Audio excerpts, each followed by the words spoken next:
Today, I'm making potato soup. But before we feed the flesh, we gotta feed the soul. Today, I'm reading from the book of Jeremiah, chapter 29, verse 11, and it says, "For I know the thoughts that I think towards you, saith the Lord, thoughts of peace and not of evil, to give you an expected end."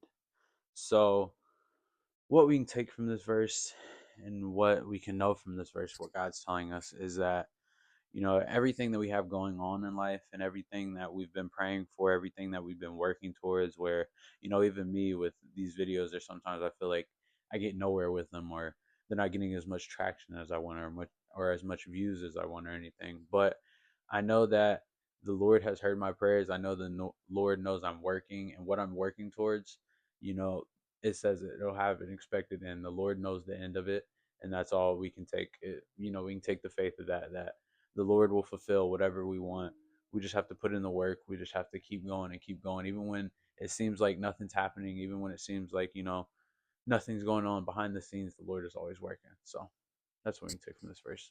All right, back into this potato soup. As you see right here, pound of bacon. Only thing I would recommend is that your bacon is par frozen if you want to slice it up, because if not, having it thawed out, it's just harder to cut. So I had to cut it up with scissors. It still worked, I mean, nonetheless. But just a tip on that. Right here is your potatoes. When you're peeling potatoes, you don't really have to wash them. I always double rinse my potatoes though, even after I cut them, just to take that starchiness out of them. Right here, as you see, we're throwing in the bacon, and after it gets crispy, you're just going to take it out, and then you're going to throw in your onions, and you're going to saute up your onions a little bit. Then you're going to throw in your flour to make your roux. Once your roux is made, let it cook a little bit to get some color to it. Then right here, I'm just throwing in milk, and then I'm going to throw in heavy cream as well. And then all you do at this point is just going to let it kind of simmer.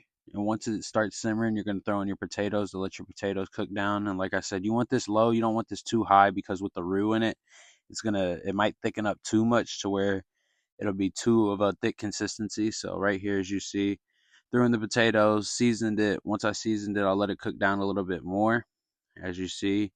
Then once the potatoes do get cooked to the softness you like, I smash them up a little bit. I still keep them a little whole in there just for that texture, but I smash them up some. So this is it. Chef Zay, I'm out.